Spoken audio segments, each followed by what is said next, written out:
क्या आप सोच सकते हैं कि महाभारत का सबसे महान योद्धा किसी वरदान से नहीं बल्कि एक श्राप की वजह से पैदा हुआ था। 8 दिव्य वसु, एक ऋषि का क्रोध और एक कठोर वचन, यही थी उस कहानी की शुरुआत। माँ गंगा ने अपने 7 नवजात पुत्रों को जन्म लेते ही नदी में बहा दिया और राजा शांतनु चुपचाप देखते रहे, क्योंकि उन्होंने वचन दिया था कि वे कोई प्रश्न नहीं करेंगे। लेकिन जब 8वां बालक जन्मा और उसे भी जल में समर्पित करने की बारी आई, तब महाराज शांतनु खुद को रोक नहीं पाए और उनके एक प्रश्न ने सब कुछ बदल दिया। और वही 8वां पुत्र आगे चलकर देवव्रत बना, जिसे माँ गंगा ने खुद शस्त्र, शास्त्र और धर्म की शिक्षा देकर हस्तिनापुर को सौंपा और जो इतिहास में भीष्म पितामह के नाम से अमर हुआ। आज की इस कहानी में हम जानेंगे अष्टवसुओं का अपराध क्या था, उन्हें श्राप क्यों मिला, आखिर क्यों माँ गंगा ने अपने 7 नवजात पुत्रों को नदी में बहा दिया और कैसे एक श्राप से जन्म हुआ महाभारत के सबसे महान योद्धा भीष्म पितामह का। सुमेरु पर्वत, जो कि 4 लाख योजन ऊंचा था, यह दिव्य ऋषियों और देवताओं की स्थली थी। भगवान वशिष्ठ जी का आश्रम भी सुमेरु पर्वत पर ही था। उनका आश्रम इतना बड़ा था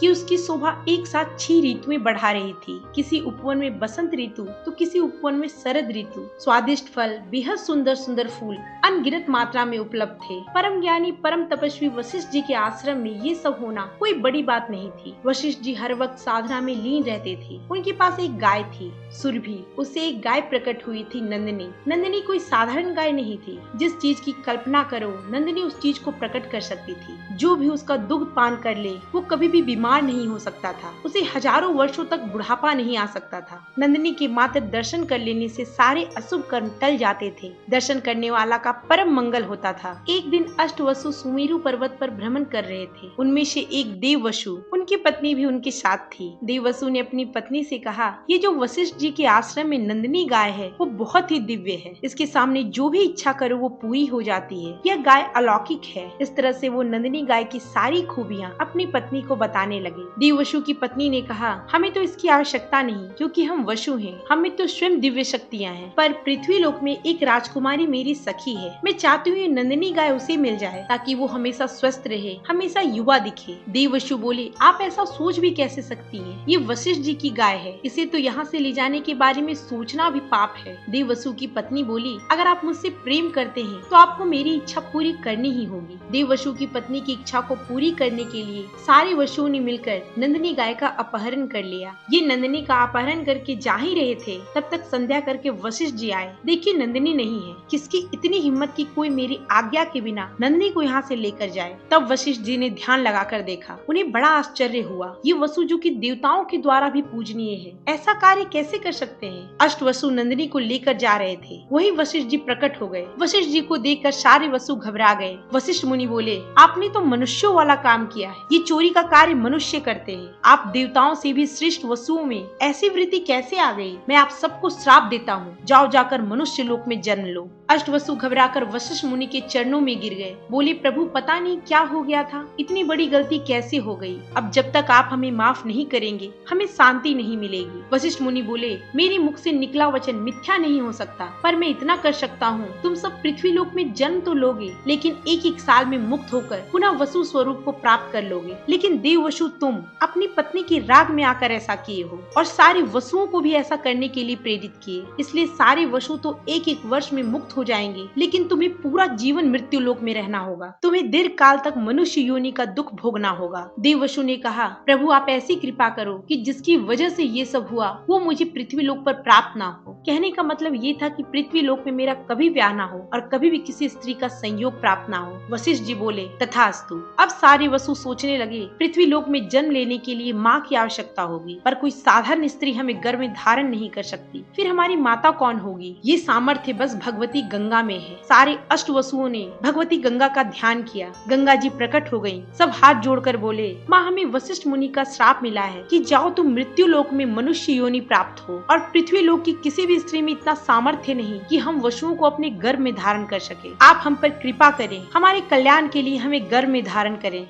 पर माँ, हमें जो आपके गर्भ में पहुँचाए वो पिता भी कोई साधारण व्यक्ति नहीं हो सकता। अब आप ही हमारे पिता का चयन करें। माता गंगा ने कहा, अब चिंता मत कीजिए, मैं आप सबको क्रमशः गर्भ में धारण करूंगी। वशिष्ठ जी की आज्ञा के अनुसार एक एक करके सातों को मृत्यु लोक से मुक्त कर दूंगी। मैं आप लोगों को गर्भ में धारण करने के लिए आपके पिता का चयन भी करूंगी और चयन होने के बाद आपको इसकी जानकारी भी दूंगी। अब माता गंगा विचार करने लगी कि इन वसुओं का पिता कौन हो सकता है। तब उनके ध्यान में राजा महाभीष आए, जो अभी ब्रह्मलोक में अपने पुण्यों से विराजमान थे। वो जब पृथ्वी लोक पर थे तब इक्ष्वाकु वंश के राजा थे। उन्होंने अपने जीवन में 1000 अश्वमेध यज्ञ और 100 राजसु यज्ञ किया था। इसी के पुण्य से उन्हें ब्रह्मलोक मिला था। माता गंगा ने ये निर्णय किया कि महाभीष जी ही इन वसुओं का पिता बनने के योग्य हैं। ब्रह्मलोक में महाभीष राजा सहित बड़े बड़े ब्रह्म ऋषि, ब्रह्मदेव, देवगण सब बैठे हुए थे। तभी माता गंगा वहाँ पधारी। उन्होंने वायुदेव को इशारे से कहा कि महाभीष जी मेरे पति बने, ऐसी व्यवस्था की जाए। वायुदेव ने माता गंगा के आंचल को अपने वायु के वेग से थोड़ा सा हटा दिया। जैसे ही माता गंगा का आंचल हटा, ब्रह्मलोक में बैठे सभी देवगण, सभी ब्रह्म ऋषि, ब्रह्मा जी सबने अपना सर झुका लिया। लेकिन महाभीष जी गंगा जी की गौरवर्ण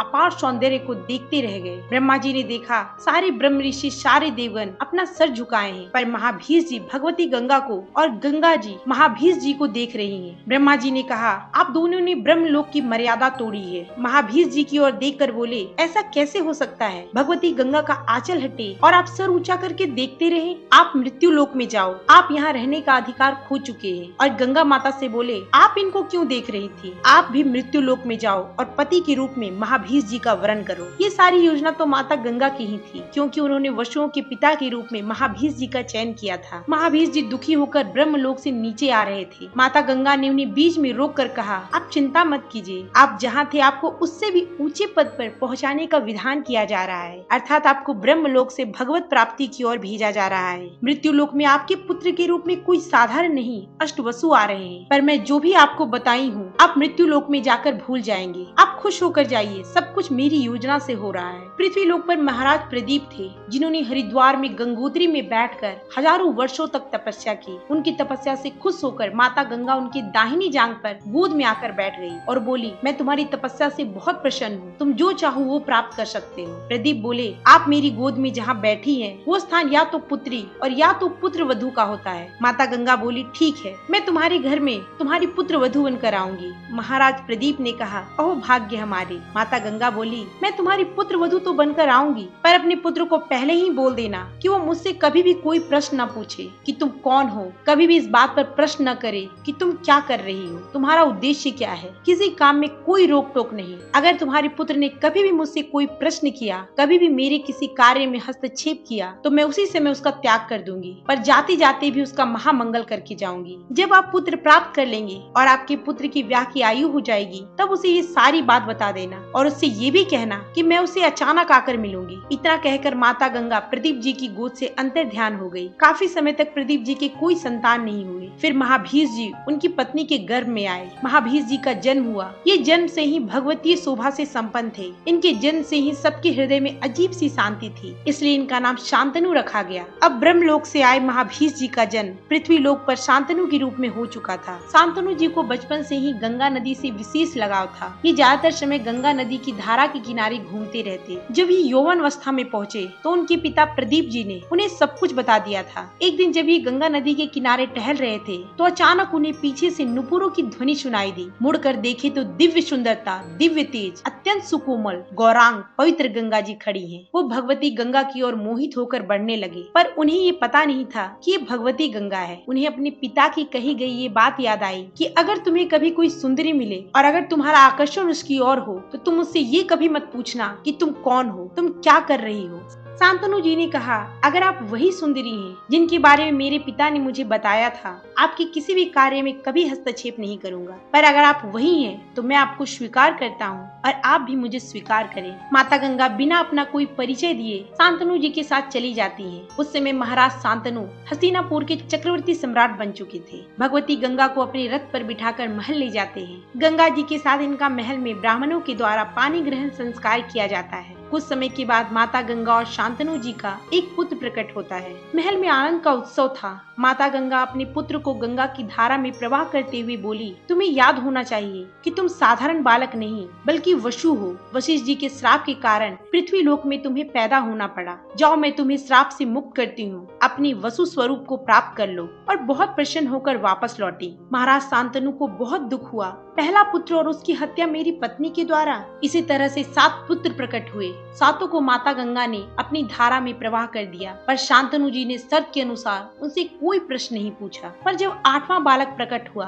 माता गंगा जैसे ही उसी धारा में प्रवाह करने के लिए ले जा रही थी, महाराज शांतनु से रहा नहीं गया। बोले, अरे कैसी माता है तू? माता है या हत्यारिणी है? सृष्टि में ऐसी कौन सी माता होगी जो अपने पुत्र को प्रकट होते ही उसकी हत्या कर दे? कौन हो तुम? किसकी पुत्री हो? कितना निर्दय हृदय है तुम्हारा? पुत्र घातनी, तुम्हें आज मुझे अपना परिचय देना ही होगा। क्रोध से भरकर उन्होंने माता गंगा का मार्ग रोक दिया। माता गंगा ने बिल्कुल शांत स्वर में कहा, पुत्र की इच्छा रखने वाले नरेश, तुम मेरा परिचय नहीं जानते हो, इसलिए मुझे ऐसे कटु वचन कह रहे हो। अब मैं तुम्हारे 8वें पुत्र को नहीं मारूंगी क्योंकि तुमने टोक दिया, और मेरी शर्त यही थी कि अगर तुमने मेरे कार्य में हस्तक्षेप किया तो मैं उसी वक्त वहाँ से चली जाऊंगी। मेरा समय समाप्त हो चुका है, पर जाने से पहले मैं तुम्हें अपना परिचय दे देती हूँ। मैं भगवती गंगा हूँ। मैं कोई पुत्र घातिनी नहीं। केवल वसुओं को श्राप से मुक्त करने के लिए मैंने तुम्हारा वरण किया था। क्योंकि तुमने मुझे टोका है, इसलिए मैं तुम्हारे 8वें पुत्र को नहीं मारूंगी। ये 8वां पुत्र देव वसु है। अभी आजीवन मृत्यु लोक में रहेगा। इस 8वें पुत्र में 8 वसुओं का अंश है। इसे मैं अभी तुम्हारे पास नहीं छोड़ूंगी। ये जब संपूर्ण विद्याओं में कुशल हो जाएगा तो ये तुम्हें स्वयं मिल जाएगा। आप बिल्कुल निश्चिंत रहें, और जब ये बालक आपको मिले तो इसे देवव्रत या गंगा दत्त कहकर पुकारना। महाराज शांतनु ये सब सुनकर अवाक रह गए। उन्हें यकीन नहीं हो रहा था कि उनकी पत्नी स्वयं गंगा जी है। माता गंगा देवव्रत को लेकर तुरंत अंतर ध्यान हो गई। 36 वर्षों तक महाराज शांतनु गंगा जी के वियोग में वही वनों में भटकते रहे। हर वक्त गंगा जी का ध्यान, गंगा जी का चिंतन। उन्हें इस बात का हमेशा दुख रहता कि उन्होंने भगवती गंगा को क्यों टोका। एक दिन वो गंगा के किनारे विचरण कर रहे थे। देखा गंगा की धारा प्रवाहित होते हुए अचानक रुक गई। सोचने लगे ऐसा कैसे संभव है। आगे बढ़े तो देखा एक बहुत ही रूपवान, बलवान, तेजस्वी बालक अपने धनुष में प्रत्यंचा चढ़ाकर अपने बाणों से नदी की धारा को रोक दिया है। महाराज शांतनु उस बालक से बहुत आकर्षित हुए। वो उसके नजदीक जाने लगे। इससे पहले कि वो उसके नजदीक जाते, बालक अंतर ध्यान हो गया। इतने में ही उन्होंने देखा भगवती गंगा उस बालक के हाथ को पकड़े हुए उनके सामने आई। आज तब वो उतनी सुंदर लग रही थी, और आज तो वो अपने वास्तविक स्वरूप में थी। वो बस माता गंगा को निहारते रह गए। माता गंगा उस बालक को सामने लाकर बोली, ये वही आपका 8वां पुत्र है जिसके लिए आपने मुझे अपशब्द कहे थे। इसे ही मैं लेकर अंतर ध्यान हुई थी। पूरे त्रिभुवन में इसके जैसा अस्त्र और शस्त्र का ज्ञान रखने वाला कोई नहीं है। इसे मैंने बहुत ही दिव्य तरीके से पाला है। वशिष्ठ जी के द्वारा इसे ब्रह्म बोध हो चुका है। ये युद्ध में देवराज इंद्र को भी परास्त करने का सामर्थ्य रखता है। पूरे त्रिभुवन में इसके सामने कोई नहीं टिक सकता, चाहे वो देवता हो या असुर। नीति की शिक्षा इसने शुक्राचार्य जी से प्राप्त की है। भगवान बृहस्पति से मैंने इसे शास्त्र का ज्ञान दिलाया है। परशुराम जी से इसने अस्त्र की विद्या प्राप्त की है। मैंने आपके इस 8वें पुत्र को पूर्णता पूर्ण कर दिया है। राजधर्म, अस्त्र शास्त्र, मोक्ष धर्म, सारे धर्मों का ये महान ज्ञानी है। आज मैं आपके इस बालक को आपको सौंपती हूँ। यह आपके कुल की कीर्ति को बढ़ाने वाला होगा। इससे पहले कि महाराज शांतनु गंगा जी से कुछ कह पाते, वो तुरंत अंतर ध्यान हो गई। गंगा जी की आज्ञा को सिरोधार करके महाराज शांतनु सूर्य के समान तेज रखने वाले अपने पुत्र देवव्रत को अपनी राजधानी हस्तिनापुर लेकर आए। सारी प्रजा में खुशी की लहर दौड़ गई जब उन्हें ये पता चला कि महाराज शांतनु का 8वां पुत्र वापस लौट आया है। विद्वान ब्राह्मणों को बुलाकर महाराज शांतनु ने देवव्रत को युवराज के पद पर नियुक्त कर दिया। ऐसे युवराज को पाकर सारी प्रजा धन्य हो गई। आज की भक्ति रस में इतना ही। फिर मिलती हूँ आपसे एक नई भक्ति रस के साथ। तब तक के लिए इजाजत दीजिए। राधे राधे।